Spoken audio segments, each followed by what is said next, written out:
Hola gente, bienvenidos y bienvenidas a La Doble Tracción, el espacio de periodismo tan bueno que da risa. No tanta risa como José María Villalta agradeciéndole a Pedro Muñoz por honrar al plenario con su presencia, pero damos risa. No tanta risa como el inhalador de Darth Vader que usa a Dragos Doranescu como mascarilla, pero damos risa. Pero jamás tanta risa como darse cuenta que su nombre pues comienza a sonar como un maleficio imperdonable de Harry Potter, Crucio, Imperio, Avada Kedavra y Dragos Doranescu.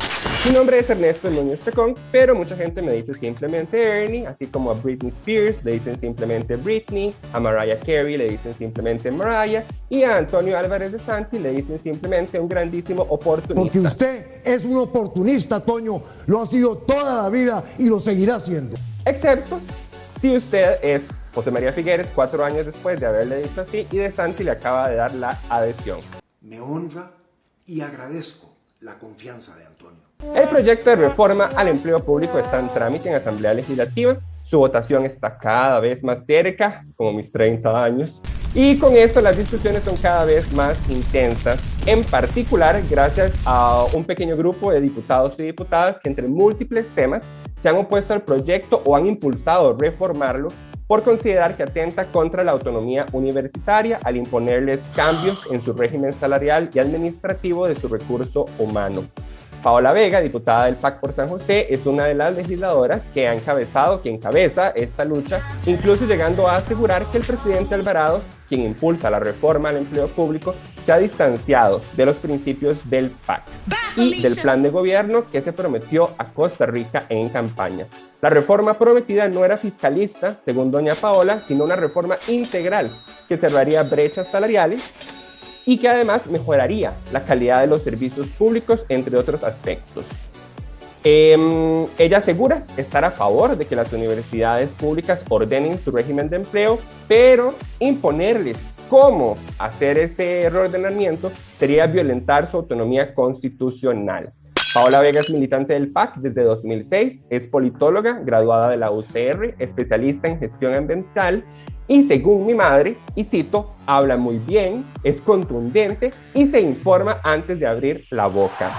Según unos troles en su Facebook, es servidora de la nueva orden Illuminati. Doña Paola, ¿cómo está? Hola Ernesto, muy bien por dicha, un placer saludarte y un saludo a toda la gente que nos está escuchando. Gracias. Perfecto, muchas gracias. ¿Cómo es eso? ¿Cómo va el servicio a la orden Illuminati? Eso es una locura que se le ha ocurrido a alguna gente en las redes sociales, pero no, por supuesto que no. Todo lo hacemos por convicción y por ideología propia. Perfecto. No se preocupe, que ese comentario de la orden Illuminati se lo han puesto a Tom Cruise, a Madonna. O sea, está en un grupo muy diverso usted, así que de todo pasa. Vamos a ir a una pausa y regresamos para entrarle con la doble tracción y con Paola Vega a distintos temas que son importantes para la comunidad universitaria y los y las jóvenes que están alrededor de nuestra universidad. Esto es la doble tracción, ya venimos.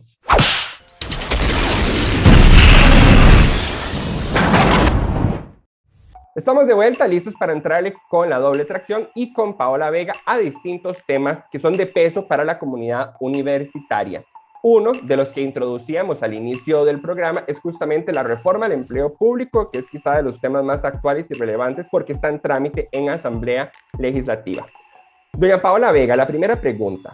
Antes de morir, el tío Ben le dijo a Spider-Man que con un gran poder viene una gran responsabilidad. Las universidades públicas tienen un gran poder con la autonomía especial que les da la Constitución política. Del 0 al 10, ¿en qué medida considera usted que han sido responsables las universidades públicas con ese poder a lo largo de los años? Un gran poder conlleva una gran responsabilidad. Es una pregunta difícil de reducir tal vez a una respuesta numérica. Me parece que si hablamos del aporte que la universidad pública ha dado en materia de acción social, de conocimiento científico y de movilidad social también, yo les pondría un 10. Sin embargo, si ya introducimos otros aspectos como la equidad que ha habido a nivel interno con todo lo que tiene que ver con salarios y con todo lo que tiene que ver con la nivelación estudiantes y docentes, ahí tal vez tendría que bajar un poquito la nota. Entonces, en resumen, creo que la universidad ha cumplido con sus cometidos, ha hecho una labor encomiable en cuanto a formación, en cuanto a ayudar a la movilidad del país y demás, pero sigue arrastrando problemas internos que cada vez están desvirtuando un poco más esas necesidades. Ok, o sea, usted coincide en que si bien no se puede reducir, hacer un balance que se reduzca en una nota, sí reconoce que ha habido pifias de parte de la universidad en cuanto al uso de esa autonomía. Por supuesto, se han señalado problemas que venimos arrastrando desde las épocas en que yo era estudiante, que son hace bastante, que tienen que ver, por ejemplo, no solamente diferencias notorias entre las sedes centrales y las sedes regionales, por ejemplo, que es un clamor que tienen los estudiantes de sedes regionales, sino también, por ejemplo, las disparidades odiosas que hay entre profesorado interino y profesorado con plaza, y por supuesto el tema de algunos salarios que deben de regularse. De acuerdo. Ahora, sin entrar todavía de lleno al tema de la reforma específica que hay ahorita en trámite en empleo público, sin entrar todavía ahí, si las universidades públicas pues tienen esta cola que se les puede majar en cuanto al uso de su autonomía, aclarando que, como usted muy bien dice, tienen otra cola importante que no es majable, por así decirlo, por su uso responsable de esa autonomía, ¿hasta dónde reconoce usted que es válido que se cuestione si deberían conservar esa autonomía con los alcances que hasta la fecha han mantenido? Creo que ya las universidades mismas han demostrado la intención de querer hacer un cambio. Esto responde a dos temas, a un movimiento estudiantil que creo que se ha plantado y ha dicho es hora de hacer los cambios, ha incidido desde sus espacios en el Consejo Superior y demás, pero también a un cambio de rectorías que no son, que no tienen el mismo sentido hermético que traían rectorías pasadas, especialmente en la Universidad de Costa Rica, y que han planteado como primer punto el tema de resolver esos problemas arrastrados, interinazgos, sedes regionales, el tema de becas, etcétera. Entonces me parece que las propias universidades han tomado conciencia. En efecto, el tema tiene, la resolución tiene que ser más rápida. A veces cuando estamos en el mundo académico se nos olvida que el mundo exterior va a otro ritmo muchísimo más rápido que el mundo académico, pero por lo menos he sentido la voluntad de querer hacer esos cambios, y lo que deberíamos de hacer es un acompañamiento en el diseño de esos necesarios cambios. Pero usted haya válido que algunas comunidades, o sea, ni siquiera estoy hablando de diputados o diputadas, que algunas comunidades, que algunos sectores de nuestra sociedad, producto de estas pifias en el uso de la autonomía universitaria, sientan que hay que cuestionar hasta dónde debería continuar esa autonomía como tal. O sea, usted los haya válido. Con válido no me refiero a que usted está de acuerdo con que hay que cuestionarla, pero si usted considera que es válido, que tienen razones para cuestionarla. Lo que pasa es que también ha habido una labor perversa de una clase política y de medios de comunicación que han tergiversado la situación. Por ejemplo, el medio La Nación se dejaba decir que la cantidad de personas que ganan más de ciertos salarios es exorbitante, y cuando nos vamos a los números y a los datos reales vemos que no, que es en realidad una cantidad ínfima y reducida. Hay diputados expresándose también, inventando cosas sobre estos regímenes, y por supuesto que la ciudadanía, si consume estas noticias falsas, tiene todo el derecho de indignarse, porque ve una realidad que le indigna y ve cómo en la calle de la gente a pie tiene que sobrevivir con salarios básicos, con el problema de la pandemia y demás. Lo que ha faltado es entonces poder aclarar estas mentiras de varios medios de comunicación y poder dar una respuesta efectiva a las críticas que hace la gente. Pero más allá, si lográramos expiar esas mentiras, ¿usted considera que no hay razones para cuestionar la autonomía universitaria? La autonomía, como concepto tal y como lo diseñó el constituyente en la Asamblea Nacional Constituyente, no, es incuestionable. Es incuestionable porque parte justamente de la necesidad de una universidad libre de los vaivenes políticos, libre de todo amarre del poder ejecutivo y pensando únicamente en el progreso científico, académico y social de la sociedad sin ningún tipo de intervención. Entonces, el concepto de autonomía es incuestionable, pero el uso de esa autonomía o la organización interna de la universidad hay algunos errores, por supuesto que cualquier ciudadano, independientemente de esa autonomía, tiene todo el derecho de cuestionarlo. Porque finalmente las universidades se financian con los impuestos de todo el mundo. Ok, vamos a entrar un poco de lleno a lo largo de esta entrevista en justamente esas cosas que para un sector de la sociedad son pifias en el uso de esa autonomía. Y con pifias me refiero pues que terminan fallando a atender las necesidades de distintos grupos de la sociedad. Por ejemplo, en el marco de la discusión de esta reforma al empleo público que está en asamblea e impulsa el Poder Ejecutivo, usted ha enfatizado que está de acuerdo en que las universidades deben reformar su sistema salarial, pero que sería violar su autonomía constitucional si esa reforma viniera a imponerles cómo reformarlo. Usted ha dicho que ya las rectorías de las universidades públicas se han comprometido con realizar esa reforma salarial, lo cual es cierto. Desde CONARE salió, ahora producto de la discusión con la reforma, ese compromiso. Pero ¿por qué haya usted credibilidad en ese compromiso que hacen las universidades públicas cuando múltiples de los ajustes que se atribuyen a haber hecho a sus finanzas no fueron iniciativa universitaria, sino que más bien se hicieron hasta que llegó un tercero a decirles, háganlo, universidades? Le doy algunos ejemplos, ¿verdad? Como dicen, para muestra un botón, yo traigo 3. Pero por un lado, la UCR no fue la que eliminó el escalafón por iniciativa propia, sino fue hasta que la Sala Constitucional le ordenó que lo hiciera, que eliminó el escalafón, uno de los escalafones, y después procedió a eliminar el otro. La UCR no bajó la anualidad por iniciativa propia, la última baja, sino que fue hasta que entró la reforma fiscal que la UCR optó por acatar la reforma, pero en estos momentos tramita sus acciones de inconstitucionalidad para ver si es que la tiene que acatar. Y por último, y esta lo menciono porque su visión de la reforma es justamente no fiscalista, o sea, no solo de dinero, sino de mejora de los servicios. Por ejemplo, y se buscaría, lo ideal sería que la reforma interviniera en la calidad de la prestación de servicios. En 80 años de existir, la UCR no ha universalizado su evaluación académica y administrativa. Hay decenas de unidades que, por ejemplo, el año pasado, cuando se virtualizaron todos los servicios, no fueron evaluadas. O sea, no se sabe, ni se sabrá exactamente, a ciencia cierta, qué pasó ahí. Entonces, cuando existe este historial de que pues, las universidades públicas en su autonomía no toman las medidas que el país requiere o está demandando de ellas para hacer frente a la situación fiscal, pero también a ineficiencia de los servicios, inequidades sociales, ¿por qué no le genera a usted trepidación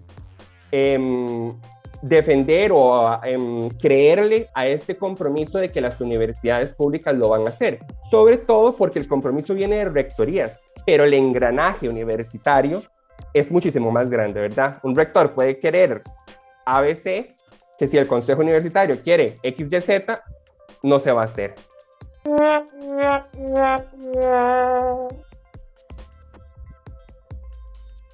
Hipotéticamente, que los diputados no les creamos, que la ciudadanía no les crea y que haya que hacerlo, la ley, mi posición es que por ley podemos obligar a que las universidades hagan esto.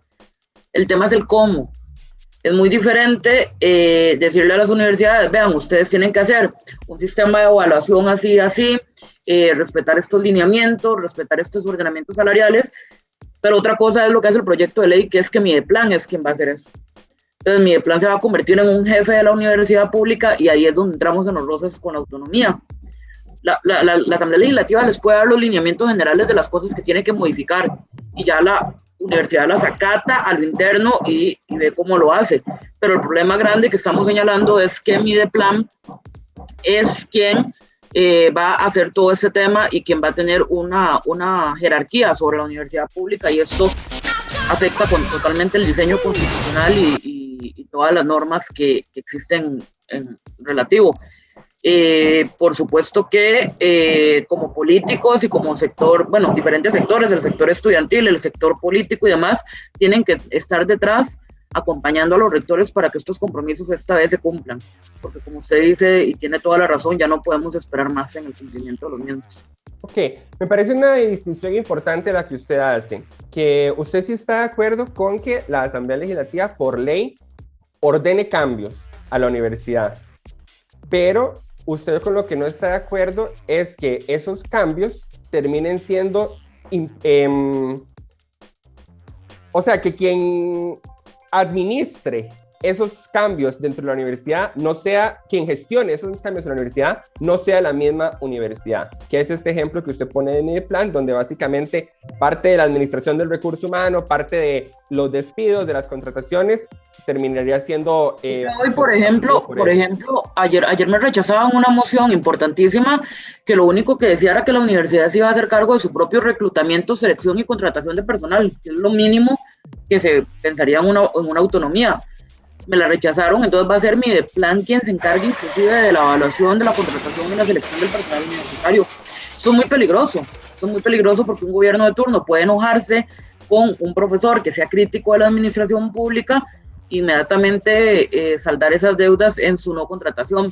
Entonces son estos aspectos los que estamos cuestionando y no necesariamente que la universidad tenga que atenerse a las normas del empleo público, lo tiene que hacer, tiene que acatarlo, pero que lo acate de una manera autónoma. Ese es nuestro punto. Ok. Pero usted considera que las universidades tienen credibilidad en este momento para confiar de esa manera, porque como le digo, digamos, estas leyes que yo le mencioné de la reforma fiscal, eso emana de la Asamblea Legislativa y la universidad pues lo acata, pero como mientras está interponiendo acciones de inconstitucionalidad, ¿verdad? Para ver si lo tiene que acatar o no. Entonces, ¿qué le hace usted confiar en que la universidad va a estar de acuerdo con que la Asamblea le diga, tienen que hacer salario global? Ustedes verán cómo incorporan eso, pero tienen que hacerlo. ¿De dónde consigue usted credibilidad en eso? ¿O es más un salto de fe en defensa de la autonomía constitucional como se ha manejado? Porque es que otras personas con este historial, digamos, pensarían, de ahí no, es que bajan la anualidad hasta que se los imponen. Quitan el escalafón hasta que la sala constitucional se los da. La reforma fiscal la están peleando. Entonces, ¿cómo confiar en que las universidades públicas van a acatar, incluso quitando el problema de Mideplan, que la Asamblea les diga, hagan salario global? Ustedes verán cómo, pero lo hacen. Bueno, yo seguiré siendo fiel creyente y defensora de la universidad pública porque me ha mostrado con creces todo lo que es capaz de hacer. Gracias a la universidad pública hemos visto movilidad social, gracias a la universidad pública hemos visto un sistema universal de becas y de acceso a la educación que en otros países es inimaginable. Entonces no veo por qué no tendría la capacidad la universidad pública de esta vez mirar para adentro, enmendar errores y salir adelante. Creo además que hubo un cambio importante de personas al mando en este momento, y algo que reclaman mucho los rectores es que todos ellos vienen entrando, que se les dé la oportunidad de demostrar los cambios que pretenden hacer. Pues veníamos de una administración longeva de otras personas y creo que los mismos tiempos, tanto la crisis fiscal como la pandemia, de alguna manera han sacudido todas las estructuras y han permeado un poco en visualizar las urgencias de que ciertas estructuras avancen más rápido en esos cambios que se tienen que hacer. Entonces yo diría que es un momento propicio para que la universidad haga lo que tiene que hacer, y en todo caso el mandato sería por ley. El mandato de hacer un salario global tiene plazos establecidos por ley, entonces no es como que hay oportunidad de que lo hagan. Lo tienen que hacer. El problema es cómo. Seguimos insistiendo en que el problema es que es muy diferente darle un plazo a la universidad pública para que como universidad pública hagan lo que tienen que hacer, y ellos mismos nos han incluso propuesto plazos en la ley, y otra muy diferente es poner al Poder Ejecutivo a tomar las decisiones por la universidad pública. Ok, pero entonces es más como que a usted todavía no le ha minado la confianza a las universidades públicas, pero a otras personas, ¿usted entiende por qué sí podrían habérseles minado la confianza?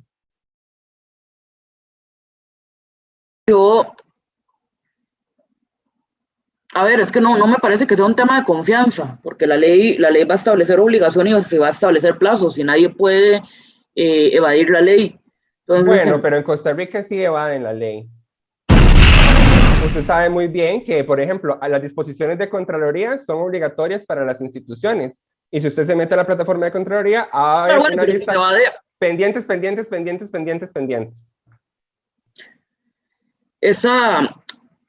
si se va de la ley, entonces hay instrumentos para denunciar a quien va de la ley. Hay tanto el movimiento estudiantil como los interesados, como el mismo Mideplan, como el rector del empleo público, podría tomar acciones para decir que cierta institución está evadiendo la ley y no está cumpliendo. Eso es muy diferente y en esa tesitura o en ese diseño sí estaríamos dispuestos a hablar. Que se le den las líneas orientadoras a la universidad pública. Si la universidad no las cumple, Mideplan puede intervenir y pedirle que por favor las cumpla y tener una labor rectora, pero es muy distinto a cómo está quedando planteado actualmente la normativa. Sí. Sí, bueno, nosotros podríamos hacer otro programa de muchas leyes que están y no se cumplen, ¿verdad? Como el financiamiento del SINAR, que un porcentaje de la publicidad de las instituciones debería dedicarse al SINAR y un montón de instituciones no las cumplen. Pero pasamos a otra cuestión. Y sobre todo, por ejemplo, eso me remite a mí a que cuando uno conoce este historial donde las universidades públicas, pues,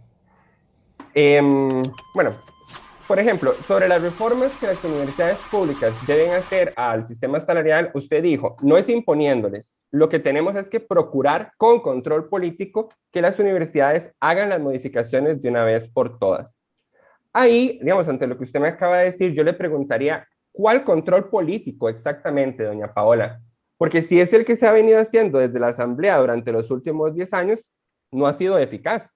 Porque como le evidencié anteriormente, esas modificaciones claves al sistema salarial no surgieron hasta que salió la Sala Constitucional y ahora se está metiendo de nuevo la Sala Constitucional, porque como hay una acción de inconstitucionalidad, será hasta que llegue la Sala quien decida si la universidad acata o no, o en qué medida acata o no la reforma fiscal.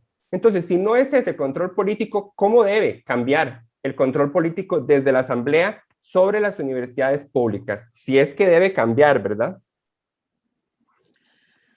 Sí, bueno, no, el control político incluye muchas cosas y no solamente la Asamblea Legislativa tiene esta potestad, también hay órganos de control como por ejemplo la Contraloría General de la República, la Defensoría de los Habitantes a su estilo, bueno, cuando volvamos a tener defensora de los habitantes o defensor. Y creo que el tema en la mesa de las universidades públicas, todo el mundo lo tiene claro, todo el mundo tiene claro que tiene que cambiar algo y que tenemos que ordenar justamente, no para atacarla, sino para darle sostenibilidad a ese régimen de universidad pública que tanto nos llena de orgullo. Sin embargo, hay otros que tienen otras intenciones, ahí es donde hay que hacer la diferenciación.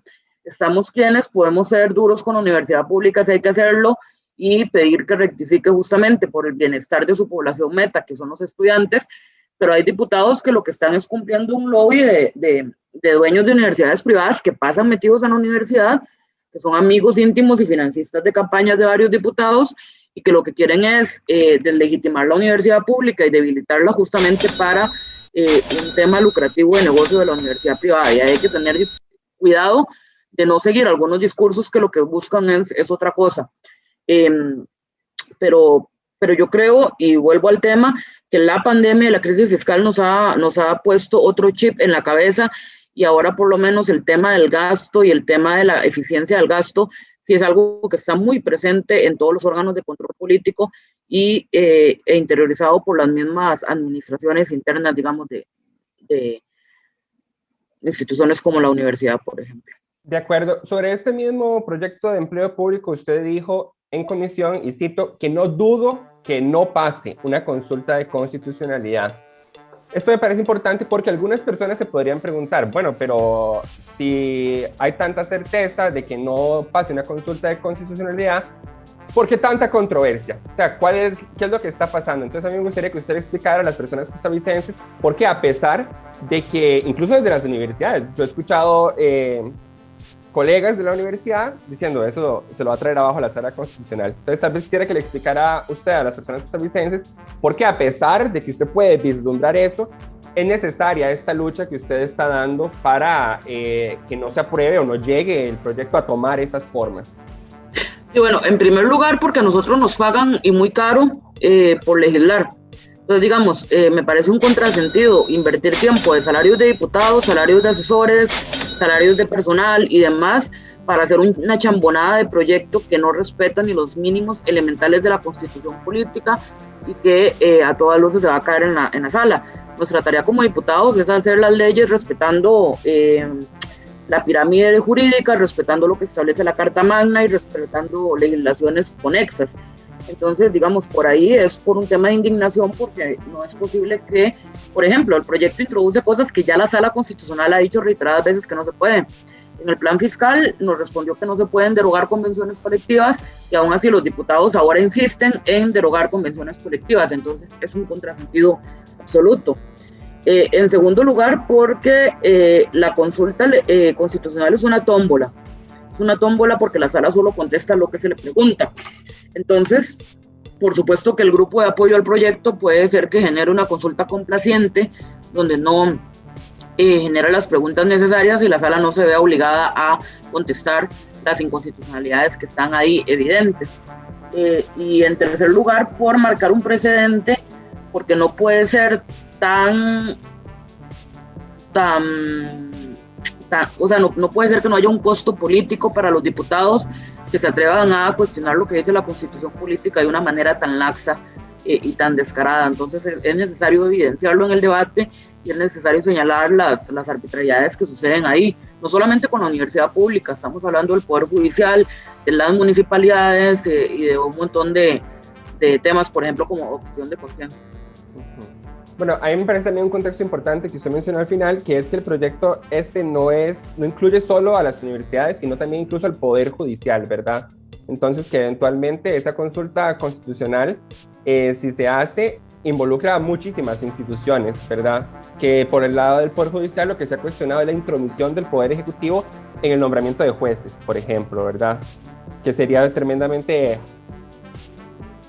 contrario a la práctica democrática, que los jueces sean puestos pues por un poder ejecutivo en lugar de cómo se ha venido manejando.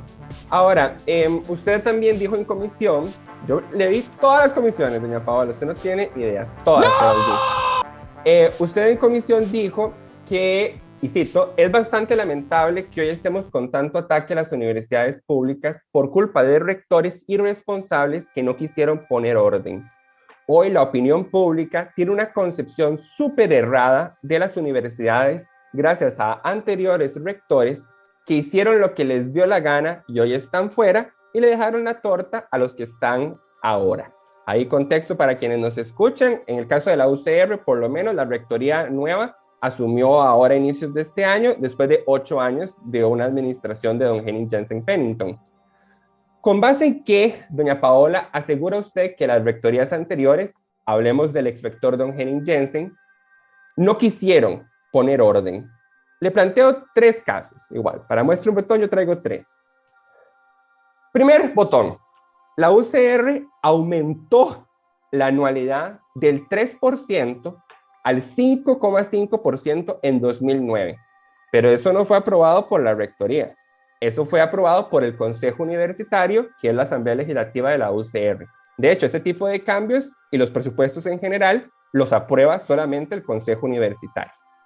Botón número 2, las proyecciones y estudios actuariales que alertaron que la UCR caería en un déficit presupuestario fueron solicitudes de la rectoría desde 2013, luego de que la Contraloría Universitaria dijera que aumentos, como los que le mencioné a la anualidad, no tenían suficiente respaldo técnico. Y por último, uno de los primeros intentos para bajar la anualidad fue de la rectoría en 2014, que se presentó al Consejo Universitario, donde fue cuestionado como intentar meter un gol, pero incluso luego de eso, cuando llegó la hora de renegociar la convención colectiva, fue la rectoría la que propuso una anualidad escalonada, o sea, que comenzara con un porcentaje más alto para quienes tenían menos de 4 años de entrar en la UCR y ya bajara a un 1% cuando usted ya tenía 30 años, y es lo que llamamos vaca sagrada, ¿verdad? Esa propuesta no la aceptó el sindicato. La UCR entró en riesgo de quedarse sin convención colectiva y la anualidad quedó fija, sin importar cuán antiguo es usted, y el crecimiento de su salario, sin importar la antigüedad, ni que el crecimiento de su salario se va acumulando a través de los años. Entonces, así las cosas, doña Paola, ¿con base en qué dice usted a la ciudadanía costarricense que las rectorías anteriores no quisieron poner orden?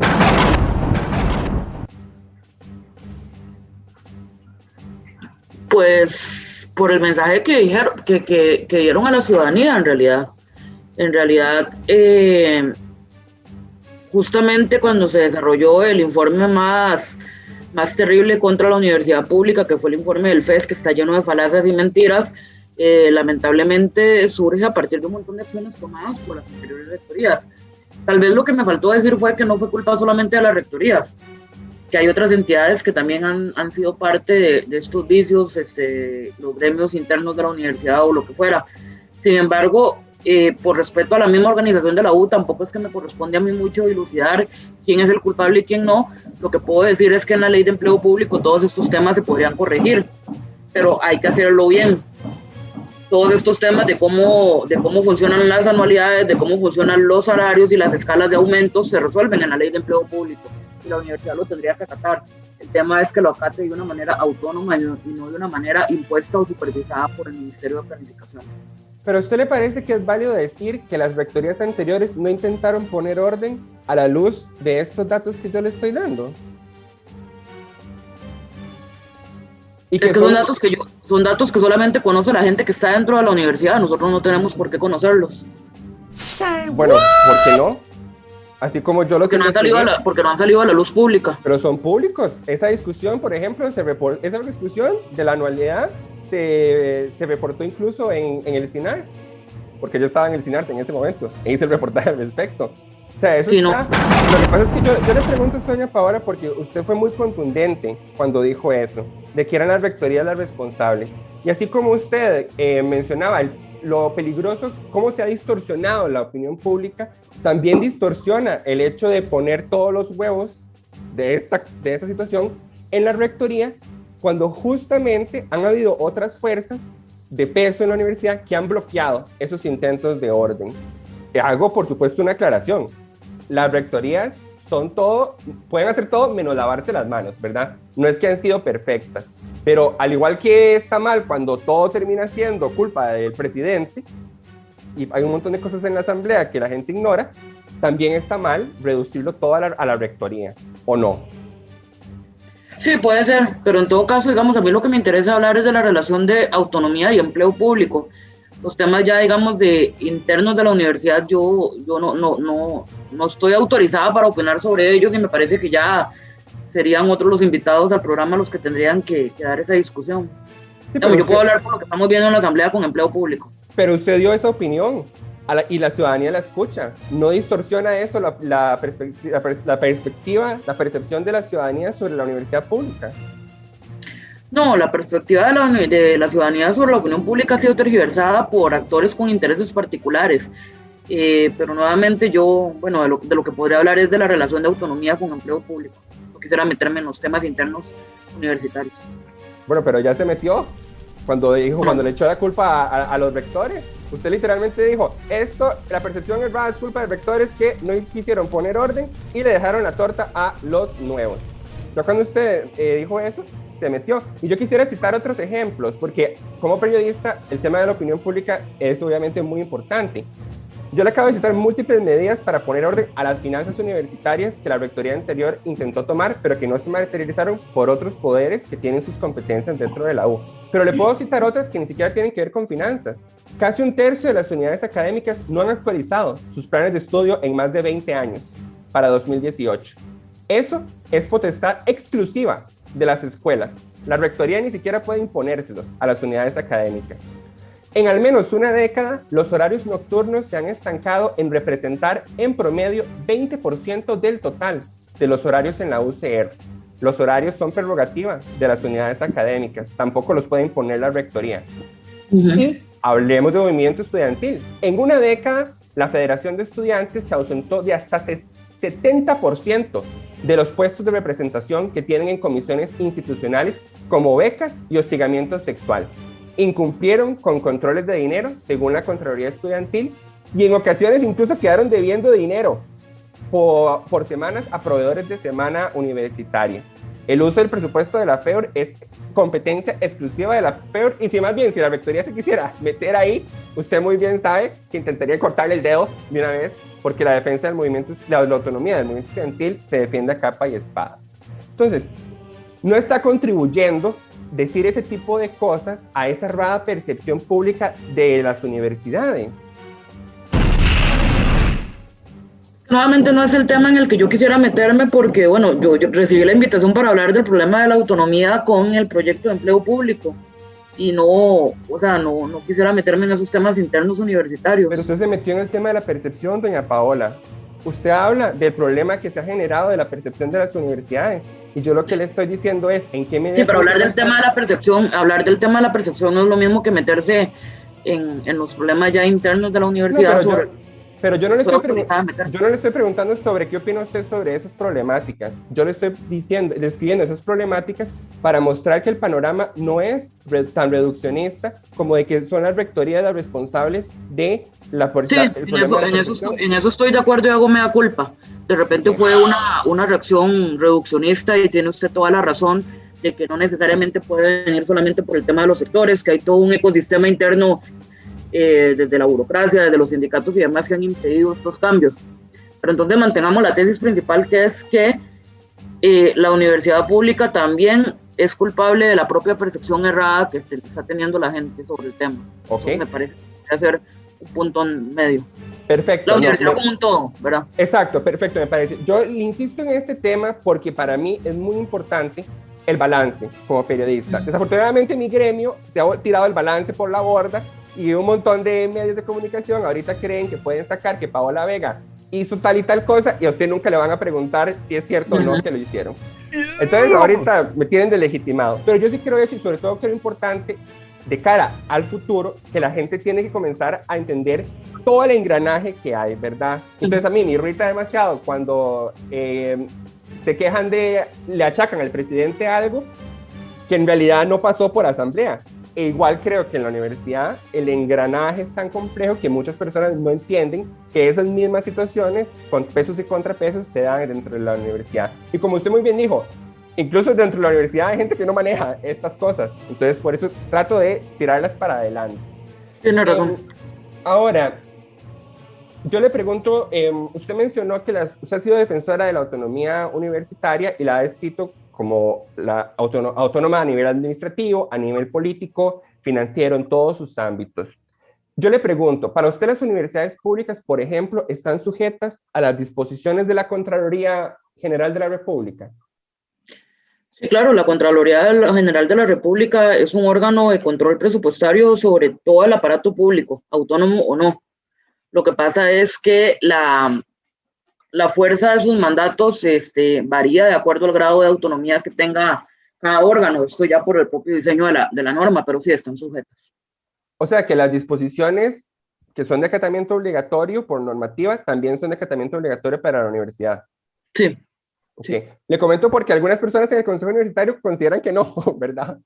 O sea, algunas personas consideran, de hecho, le puedo comentar que, por ejemplo, algunas disposiciones que ha sacado la Contraloría y que se pueden revisar en la plataforma son implementar mecanismos de control en la forma en que la Fundación UCR debe presentar los informes financieros, cuantificar el monto de las exoneraciones para las diferentes becas, implementar acciones para reducir la morosidad en el pago de matrícula y elaborar un estudio que mida el impacto del sistema de becas en la permanencia y graduación del estudiantado. Algunas personas... Me parece que aplicar todas esas recomendaciones de la Contraloría más bien mejorarían la calidad de la universidad. Ok, me parece importante porque, como le digo, incluso dentro de la universidad hay quienes consideran que no, que la Contraloría no puede llegar a hacerles eso. Curiosamente, la última que le mencioné del informe del impacto de las becas sobre la permanencia, ese estudio se terminó haciendo hasta que la Contraloría llegó a decirle, ¿verdad?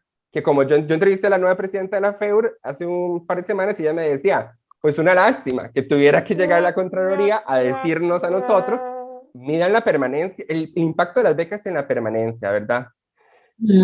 Pasemos a temas menos controversiales, doña Paola. Hablemos de aborto, si le parece. Okay. Hay una iniciativa ciudadana de proyecto de ley sobre aborto, que me parece importante precisar eso, porque de nuevo, mis queridos y queridas colegas, a veces distorsionan las cosas y es como que ya hay una ley ahí puesta en asamblea, lista, que solo falta tirarle el beso para enviársela al Poder Ejecutivo. Es una iniciativa de proyecto de ley desde la ciudadanía. Ya un aborto que va más, y lo que busca es ya sea legal un aborto que va más allá del aborto en caso de que la vida de la madre esté en riesgo durante su embarazo, que es lo que durante los últimos años se impulsó con la regularización, con la norma técnica, ¿verdad? Se busca un aborto pues más selectivo que podría estar motivado desde por una violación hasta por el simple deseo de no quiero ser madre.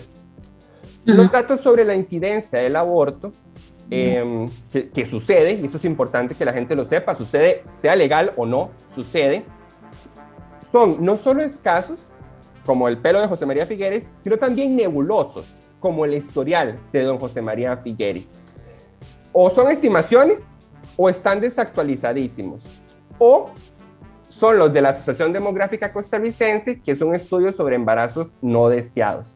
Pero con ese, yo como periodista encuentro un problema, que es que ese estudio se hizo cuando la asociación era parte de Planned Parenthood, que tiene una agenda abierta y clara a favor del aborto, incluso dan ese servicio en otros países. Periodísticamente eso yo lo llamo como una fuente interesada, ¿verdad? O sea, es alguien que hizo un estudio, pero pues por supuesto tiene intereses alrededor del estudio. Así las cosas, ¿de qué medida, doña Paola, puede dar el país la discusión sobre este tema de manera responsable, sin datos fidedignos sobre la incidencia del aborto en Costa Rica? ¿Cómo evitamos dar la discusión sin que se vuelva dogmática, verdad? O sea, sin tener los datos sobre incidencia del aborto, legal o no, ¿verdad? ¿Cómo evitamos caer en, es que esta es mi experiencia, y esta es mi experiencia, y esta es la experiencia de mis círculos, y esta es la experiencia de mis círculos, y por supuesto ahí viene, estos son la experiencia dentro de mis valores, etcétera? Sí, bueno, en primer lugar yo creo que un tema como el aborto, al ser un tema de derechos humanos, no necesariamente requiere de los datos casuísticos o de los datos de cuántos abortos suceden clandestinos o cuántos son requeridos al año para establecer la necesidad de avanzar. Me explico, digamos, con el hecho de que una sola persona tenga violentado su derecho, un derecho elemental, en ese momento el país tiene que reaccionar y resolverlo, o sea, 1, 100, 200 personas.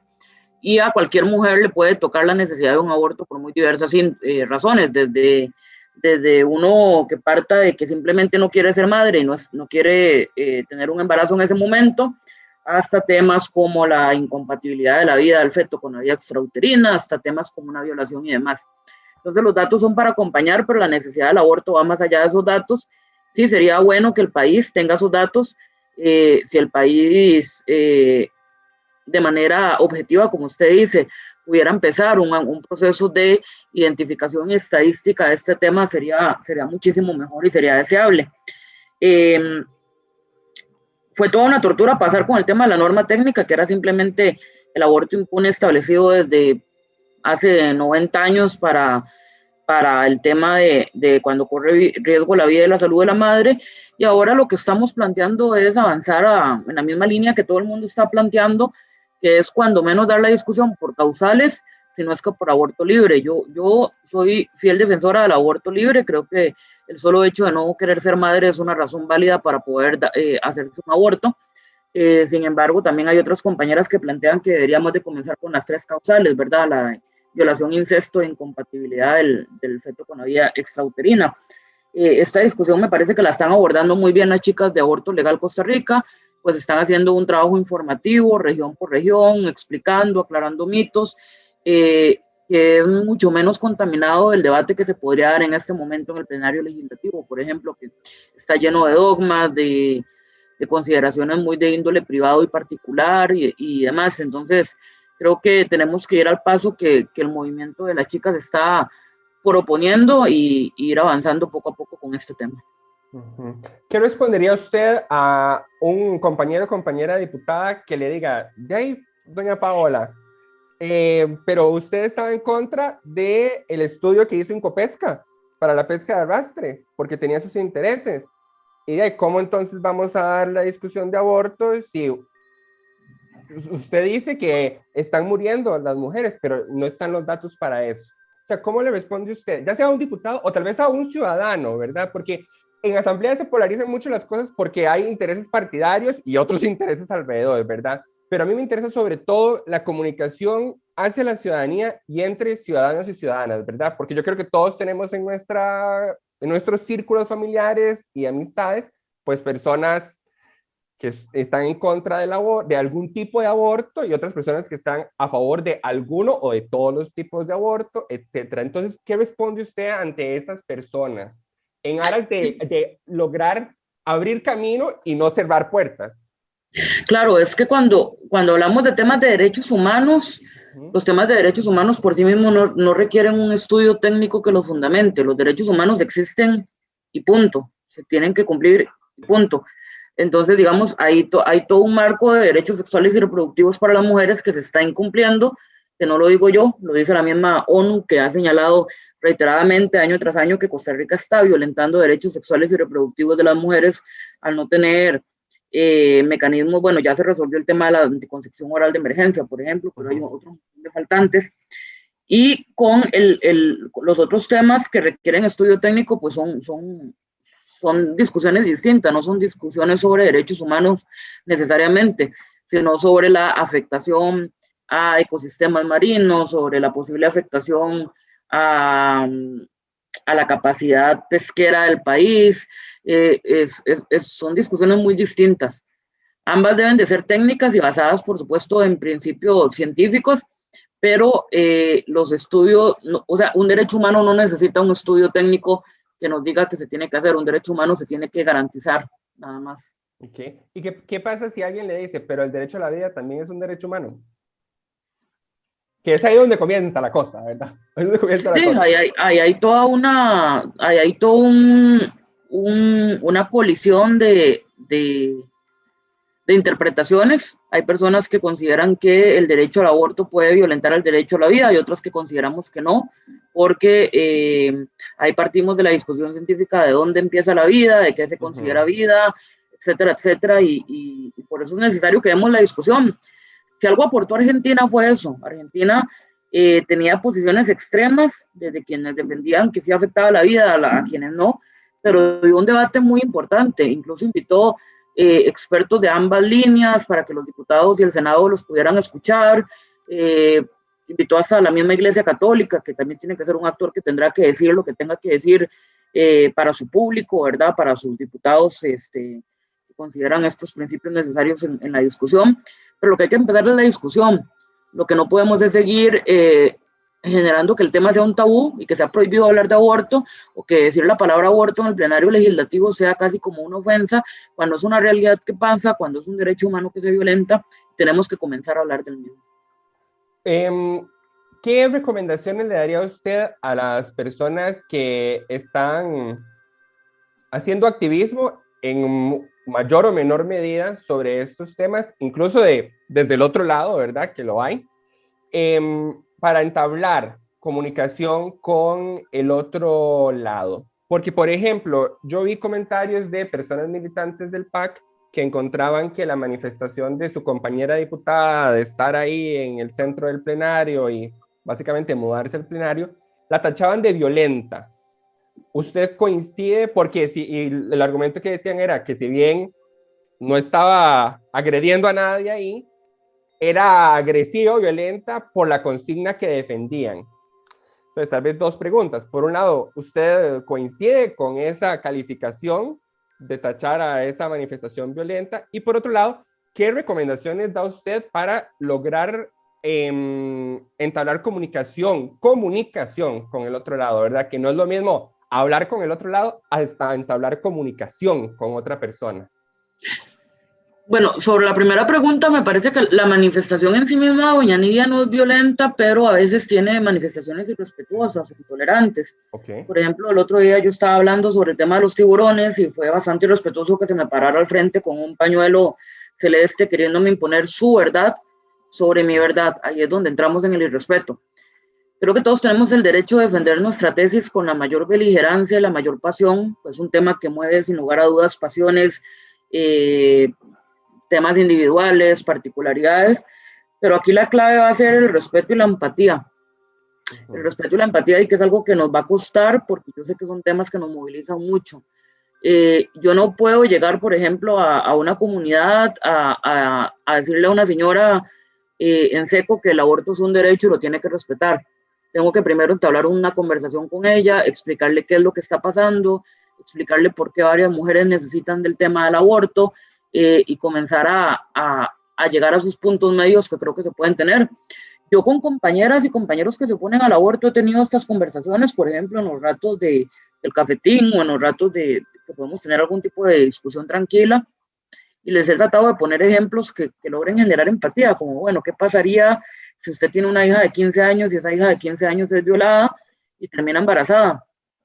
Entonces, ahí el solo hecho de poder visualizar y ponerle rostro y nombre creo que ya puede ir generando algunos puntos de acuerdo. Pero sí, creo que lo primero que tenemos que garantizar es que esta discusión no sea dogmática, no sea tajante y que entendamos que nos va a llevar un buen tiempito de diálogo.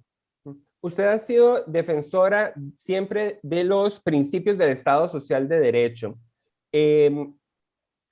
¿Cuál es su opinión sobre la presunción de inocencia en el caso de acusaciones sobre hostigamiento sexual de cualquiera de sus formas? ¿Prevalece la presunción de inocencia o en qué medida prevalece la presunción de inocencia?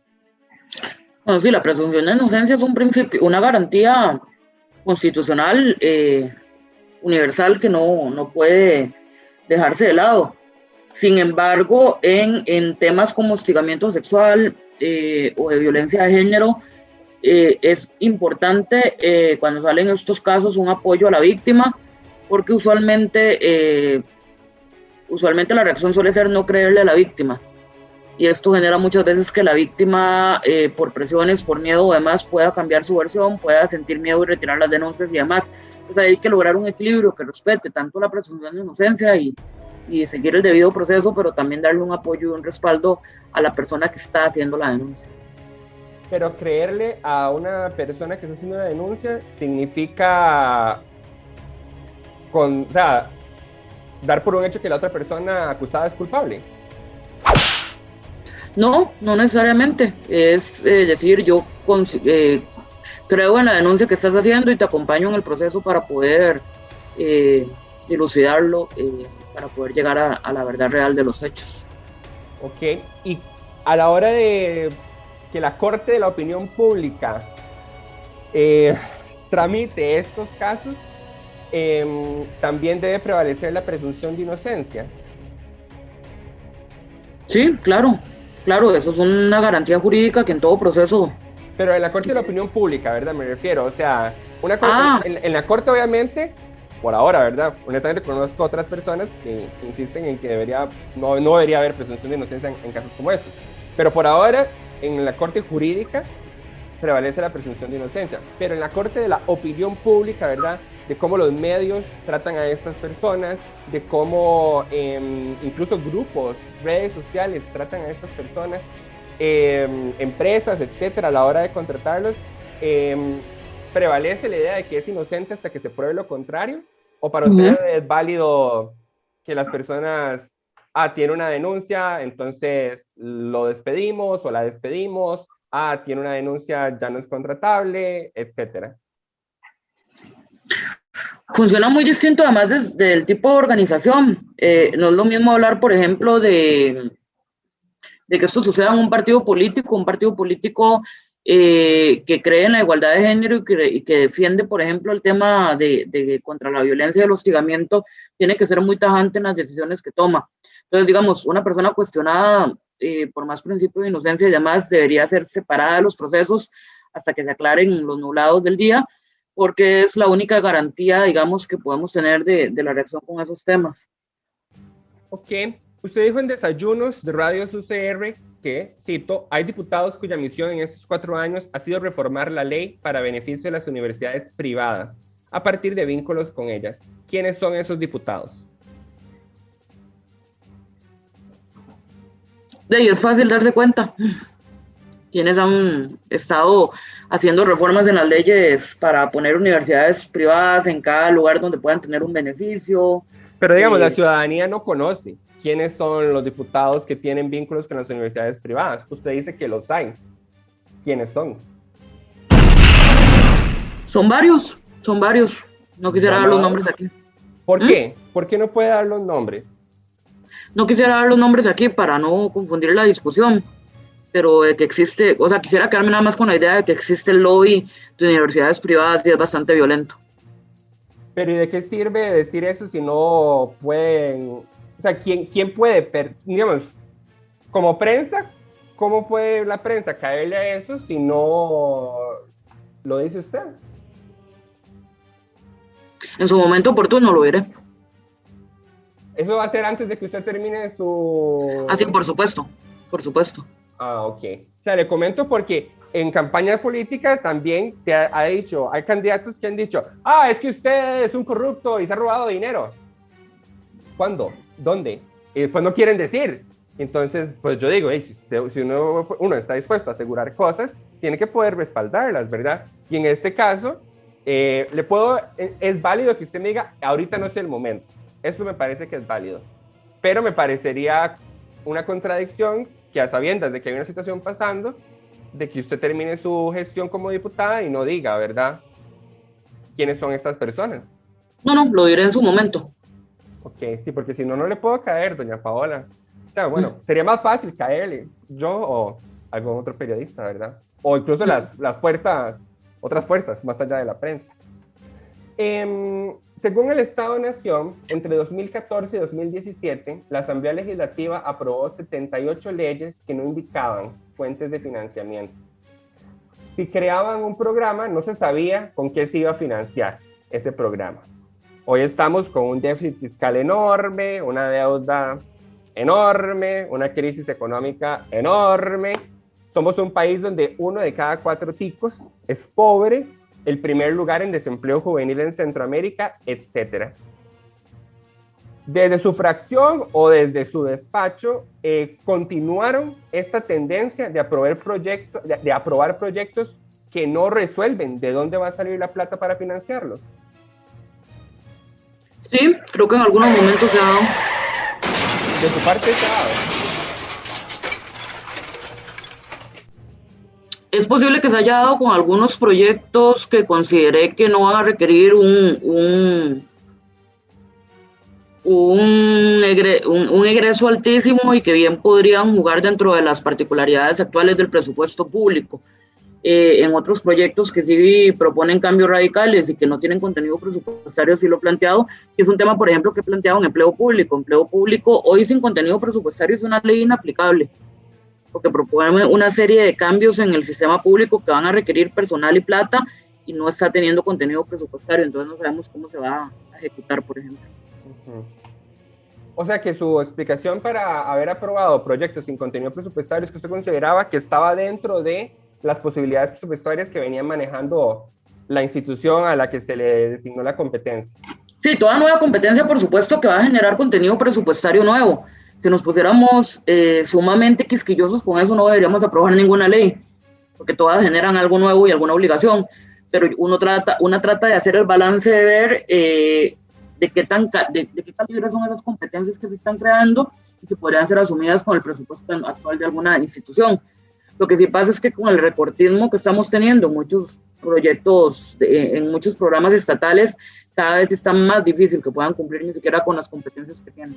¿Y cuál fue su análisis para la Agencia Espacial, por la que usted votó en primer debate?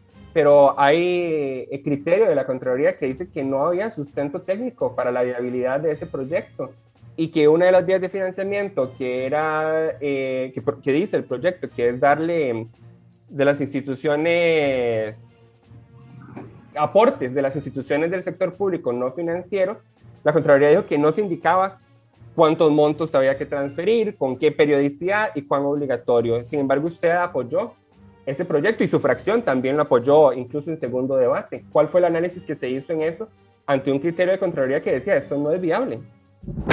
Pero yo venía preparada para hablar de empleo público.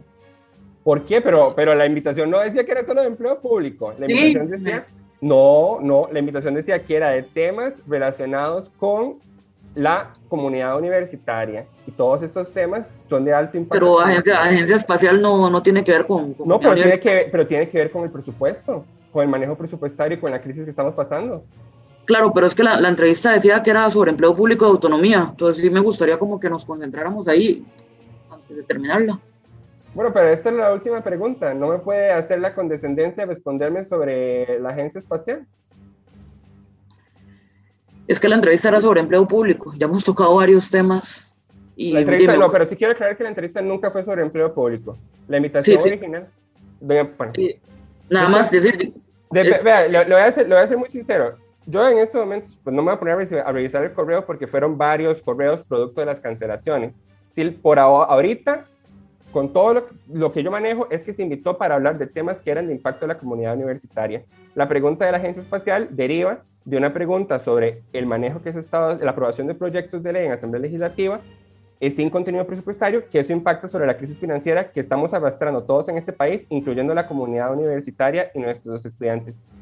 Si usted no me desea responder esa pregunta, que me parece perfecta, validad. No, es que no es que tengo los datos de por qué tomamos la decisión, pero y no los tengo a mano porque no venía preparada para el tema. No, si ese es el caso, entonces después me lo puede enviar por correo electrónico. De acuerdo. Respuesta, ¿verdad? Eso sí se lo puedo entender, pero sí quiero dejar claro que la invitación nunca fue para eso. Si hay alguna confusión, yo le prometo que después de esta entrevista reviso la primera invitación y si en efecto yo en algún momento dije que era solo para empleo público, le envío mis más sinceras disculpas por correo y hago la aclaración en el programa, ¿verdad? No, de acuerdo. Nada más es que no me traje los datos y tendría que darme un momento para poder buscarlos y demás. No, está bien. Si no tiene los datos a manos para responder esa pregunta, eso se lo puedo entender. Pero si era por lo otro, de que era algo que sería del rango de la entrevista, como digo, en estos momentos, hasta donde recuerdo, la invitación era en ese espectro amplio. La última pregunta para cerrar, y usted me dice si también se sale del espectro, pero eso sí tiene que ver con empleo público. Ok. Una de las cosas que usted sí ha logrado durante esta lucha en Asamblea Legislativa por el tema del empleo público fue lograr incorporar un permiso, aprobación para que los empleados públicos tuvieran permisos remunerados para el cuidado de sus familiares, ¿verdad? Incluso otra de las luchas que usted dio fue la de la licencia por paternidad, que esa pues no pasó, la licencia de paternidad, pero esta sí. Estas licencias concedidas para el cuidado de familiares son hasta por 1/3 de la jornada y durante un año, como máximo en casos especiales. Esta pregunta se la envía a mi padre. Mi padre se pregunta, ¿qué diferencia a los empleados públicos de los empleados privados para tener ese permiso? Nada, deberían de tenerlo los dos. ¿Cuándo y dónde se va a impulsar ese tipo de reformas? Porque la perspectiva de personas como mi papá es que más bien hacer eso, pues si no se termina subsanando del otro lado del empleo privado, que es donde está la mayoría de la población, pues más bien se está acrecentando esas brechas entre el sector público y el sector privado. Entonces, es correcto, pero sin embargo le voy a contar una infidencia. Varias cámaras se oponían a la licencia de paternidad y llegaban a hablar con los diputados y les decían que no la hiciéramos porque en el momento que el sector público la hiciera les iba a tocar a ellos también hacerla. Entonces, sí se generan pasos importantes para que se vaya haciendo, pero tiene toda la razón usted, a lo que tenemos que aspirar es a que sea parejo en el sector público y el sector privado y presionar. Lo que pasa es que no podemos obligar al sector privado a que lo haga, lamentablemente, pero sí hay que presionarlos para eso. Bueno, hay que cumplir los lineamientos mínimos de derechos laborales. Ok, perfecto. Para usted entonces la aspiración debería ser como país homogenizar sector público y sector privado en términos totalmente. De garantías. No, y en términos de salarios también, temas de salarios mínimos y demás. No es posible que el sector privado esté con tantas dificultades. Por eso he votado en contra toda la reducción de jornadas del sector privado, porque me parece que esta crisis la está pagando más el sector privado que el sector público. El sector privado está con reducción de jornadas, reducción de salarios, incertidumbre total, mientras que el funcionario público tiene su salario asegurado a final de mes y no está teniendo sus problemas. De acuerdo, perfecto. Bueno, ahí le transmitiré su respuesta a mi padre, que esa fue una de las preguntas que me iba a decir. Tengo una pregunta para Paola Vega. No, de acuerdo, totalmente. Justamente. Bueno, muchas gracias a Paola Vega, diputada por San José del Partido Acción Ciudadana. Ahí, a pesar de las cancelaciones, doña Paola, un gusto haberla tenido aquí. Nosotros entendemos, por supuesto, que Si hay un espacio cuyas agendas han estado volátiles en el último mes, ha sido en la Asamblea Legislativa, con mociones que van, mociones que vienen, mociones de extender periodos de plenario, etcétera, quórums que no se dan, etcétera. Entonces, pues es un gusto haberla tenido y pues gracias por responder a nuestras preguntas. Espero que la haya pasado bien. Muchas gracias, Ernesto. Un placer y hasta luego.